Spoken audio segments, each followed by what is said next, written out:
The title of the question is Sexual Energy, Guilt and Shame. Something that often brings up feelings of fear, not being good enough, shame and failure is when I have sexual thoughts and desires which I sometimes act on impulsively. These behaviors aren't harmful to anyone else. That sexual energy, which seems to begin with a thought, turns into a compulsiveness. Rather than letting things come to completion within energetically, I often look to complete things externally through certain sexual behaviors, ending in a physical release. The result is a deep triggering of childhood shame and guilt surrounding sex, and a deep belief that I am dirty and impure, and that I've taken steps away from enlightenment. There is also a feeling like my body goes through a traumatic experience every time, so it takes some time to recover. Although I can see intellectually how this belief, in brackets, I am dirty and impure, was formed during childhood through the influence of religion and the value system passed down from society, I still seem to get caught in these compulsive reactive cycles. I've tried to abstain from sex, but that doesn't seem to be my path either, at least not at the moment. I would usually not have an orgasm for a week or two, but would eventually fall off the wagon and feel like a big failure. Many times there is this nice blissful energy running through my body, but when I go through these experiences, that seems to be replaced by heaviness. Is there anything that I can do to bring this cycle of expansion and contraction to rest? Cycle of expansion and contraction to rest. Okay, let's look into it.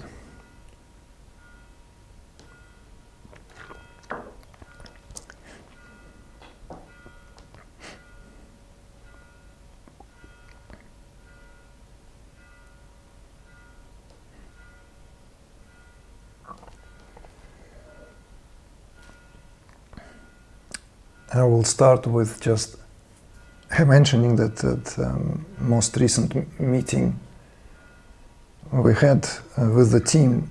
I reminded to our social media team that there is this old passage that I wrote some years ago, which goes something along the lines of, Picasso said that all art is erotic. Tantra goes further, all experience is erotic. And it goes into the ramifications of that, why that is. And indeed, this is a very, very tantric understanding that absolutely every sense perception is erotic. Every sense perception is erotic without any iota of making one more prevalent than the other. Sense of touch, sight, smell, taste, and whatever else we've forgotten are considered to be erotic experiences because it is based on understanding that every experience is the culmination of the meeting point of the subject and object, perceiver and perceived, observer and observed. In every act where observer united with the object of observation is considered to be a recreation of the original act, exemplified by the union of the pure categories, exemplified by Shiva Shakti. Awareness and the power to be aware of oneself. Awareness and the power to be aware of oneself. Every experience, no matter how profound or profane, is nothing other than a recreation of that original act, ad infinitum. Not that it happens with someone who considers oneself to be elated, elevated. It happens irrespective of whether one is aware of it or not. So before going into any psychological ramifications of what have happened or what have not happened, of what behind this sense of guilt and shame, I want us to bring first a reminder of the fundamental affair of what is taking place in every experience. Of course, if we are, if we're being brought up prudishly and belong to that more prudent and puritanic society, then we will have hell of a lot of a time if we have Venus fantastically placed in our chart, and we're very sensuous people by birth. And then given there are some also, good juicy compote is constantly in motion, then it will cause so much dilemma. And this is the stuff of legend, how every person would go through that in their own way, in their own right, trying to reconcile this, how it is being viewed, how this is being perceived, and how one is experiencing that. And of course, it takes a lot of personal freedom to break that chain, to break the chains of imprisonment from these conditionings, because these conditionings are, of course, not just pertinent to yourself. They are not just per se belong to you. These are cultural conditionings. Cultural conditionings of do's and don'ts when it comes to the sanctity of the human body. In fact, nothing good or bad but mind makes it so, right? Or nothing good or bad but thinking makes it so. It's my favorite line by William Shakespeare. It's pure Vedanta, it's pure spiritual teaching. Nothing is pure or nothing is impure. No action is pure or impure. But of course, we haven't yet collectively graduated to even begin to delve into that. We're afraid even to say what we really like. We're afraid to admit the deepest desire. What about deepest desire? We're afraid to admit the surface level of desire. We live at the surface level of conditioning. And whenever the desires present themselves, it completely knocks us off that what we consider to be and have to live up to that pedestalized level of existence. So first I want to remind ourselves, I want to remind you who brought this question out loud here, is that no experience is in itself pure or impure. Every experience is nothing other than the union of the Absolute with the power of its reflective awareness. That's what Shiva Shakti exemplifies. Everything, every sip of tea is the most sensuous affair. Every mouthful, everything we do, every breath of air. Breathing is an ecstatically sensuous act. Are we not allowed to breathe, therefore? Breathing, if fully experienced for what it is making love to one's own self. It's an ecstatic act of union experienced at the level of the body. So first of all, there have to be this understanding what is at the core, because it reinforces itself that sense of impurity is simply reinforced again and again on the account that there is a memory being triggered, memory of some experience, memory of sorts, and given the cultural status of affairs, that memory is validated over and over and over again. Because God forbid, you speak about it out loud, yes, of course, you dirty old man, or doesn't matter what your age.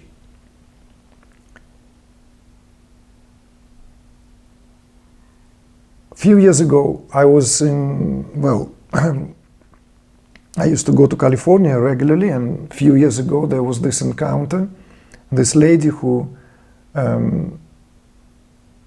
came to interview me at the time of my presentation at Science and Non-Duality. He followed me all the way to the Sophia University, whilst I was given that full guinea pig checkup by Dr.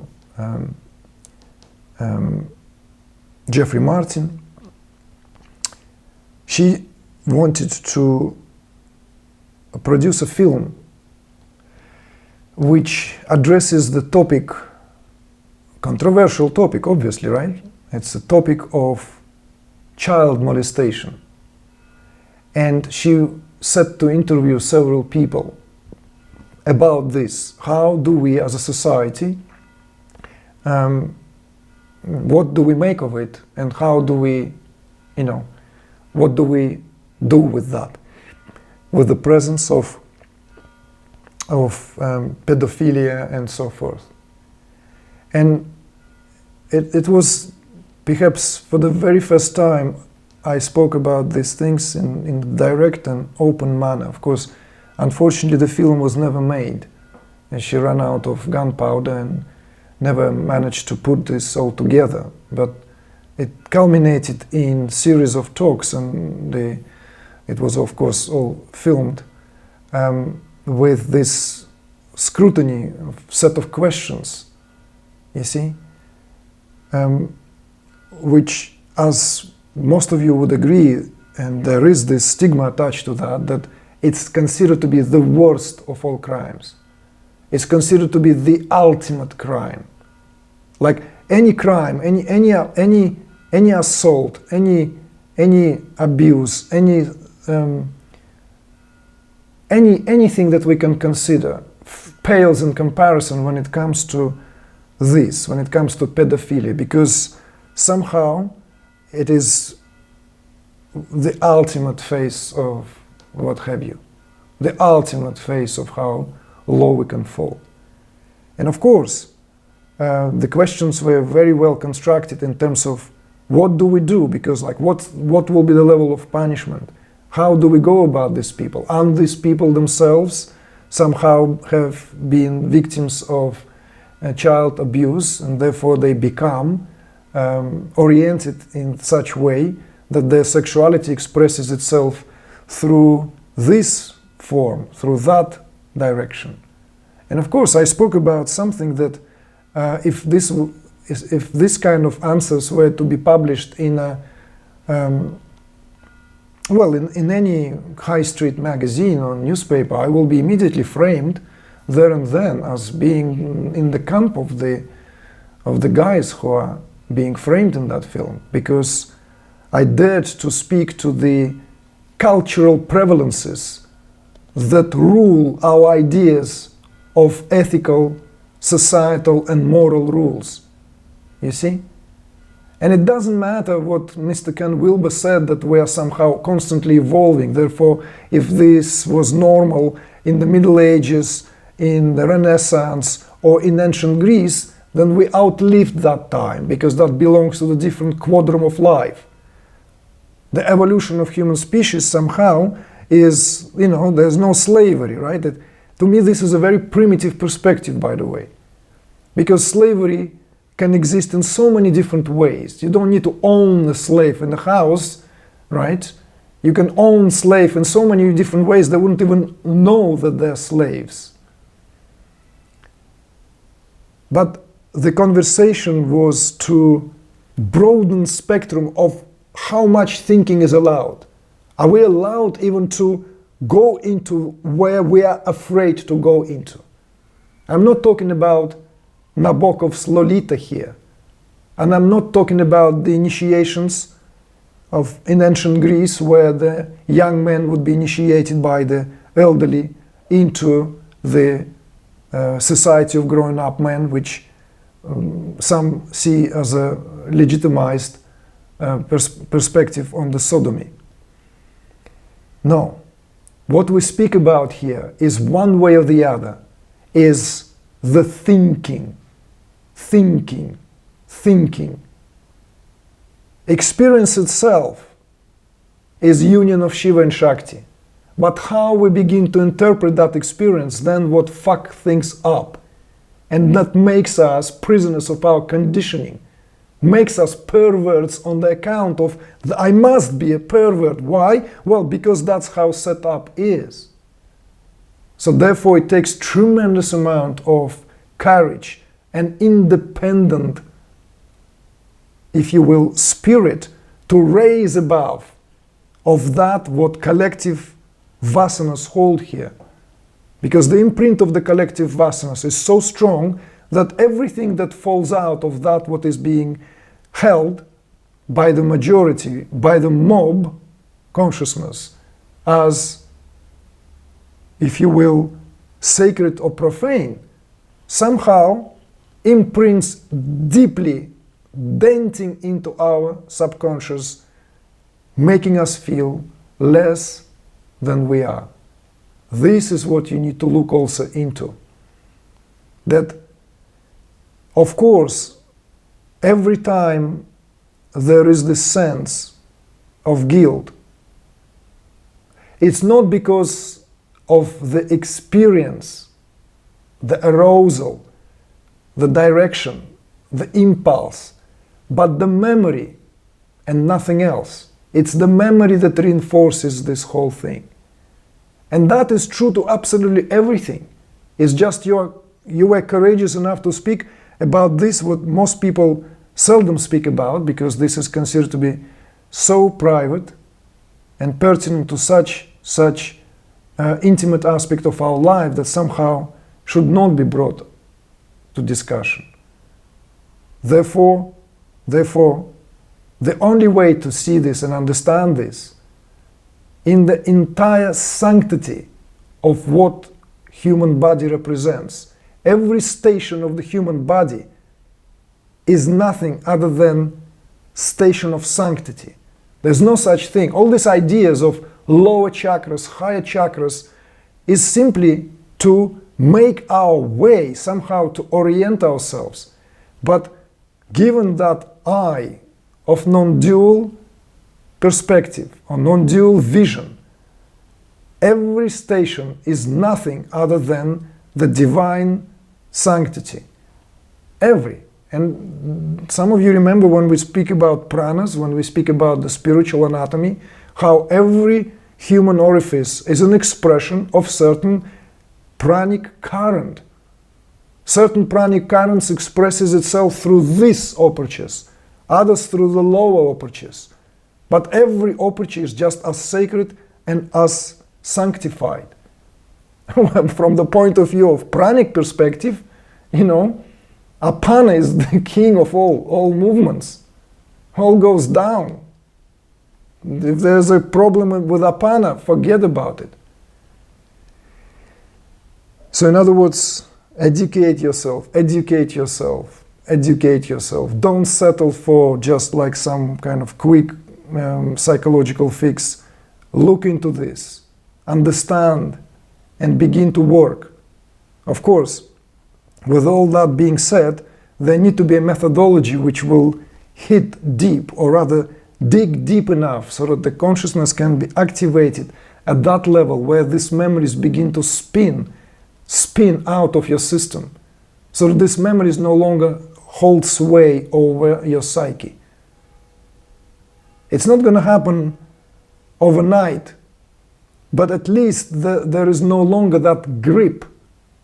It begins to release, give way.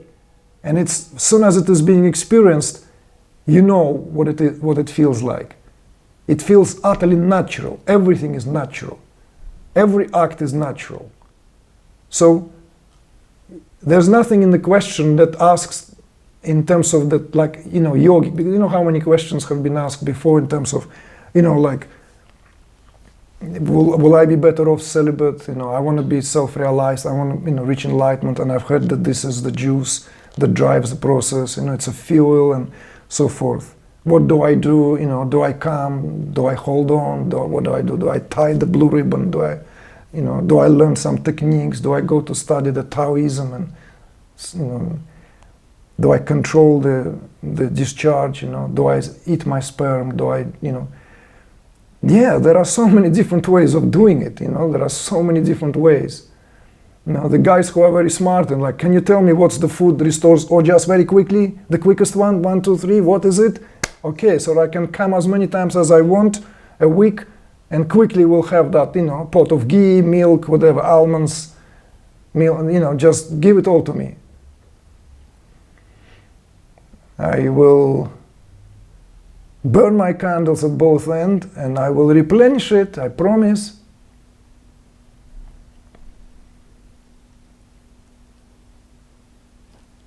The answer here is not there's no easy answers, there's not given answers.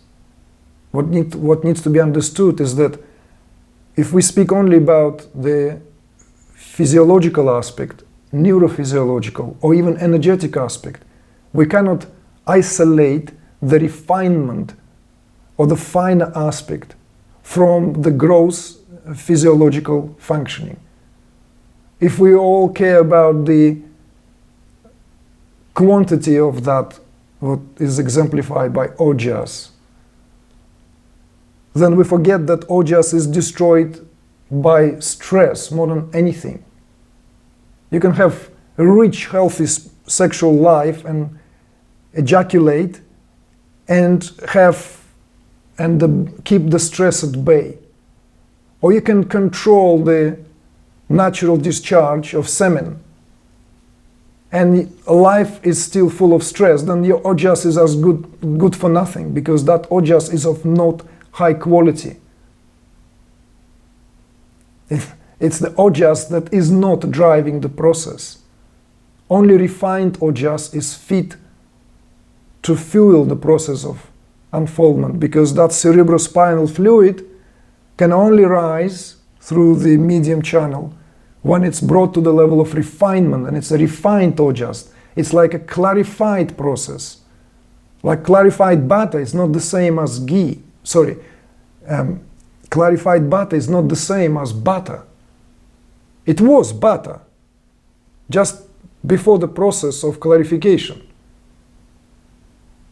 before the process of turning it into ghee. Ghee is a different substance, doesn't need to go to the fridge. Butter outside the fridge go rancid in just 1 day above certain temperatures. See the difference? Ghee can last for 100 years and become medicinal. That's vast difference. A couple of hours ago, half an hour ago, it was butter. Now it's clarified butter. World apart. You see? So when we speak about even that, what happens at the level of biology, one can become obstinate and really direct all one's attentions to the higher spheres of activity so as not to be burdened by the physicality of it all. And indeed, sometimes it's necessary. At other times, we need to also realize that imposing certain very strict control over this natural functioning backfires spectacularly. Lovemaking, when it is with someone whom we love, enriches us, not depletes us. Withholding, when we are driven by some kind of not fully understood selfish desires, depletes us, but at a different level. So therefore, the algorithm here is not a straightforward one. It's a much subtler process. So,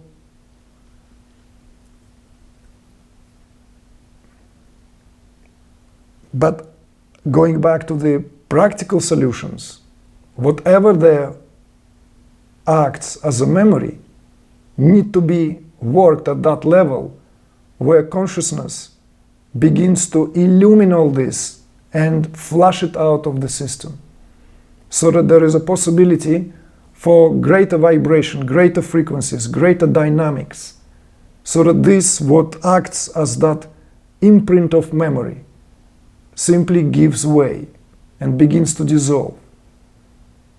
Because with all this being said, it's also psychosomatic. It reinforces itself. It reinforces itself on the account of this identity we speak about all along, up until it is pertinent and from the reference point of identity, me who have been done wrong, me who went through this and that. It is my life that have been harmed. It is something happened to me. Then of course that reinforces that experience with each act of memory, consciously or subconsciously.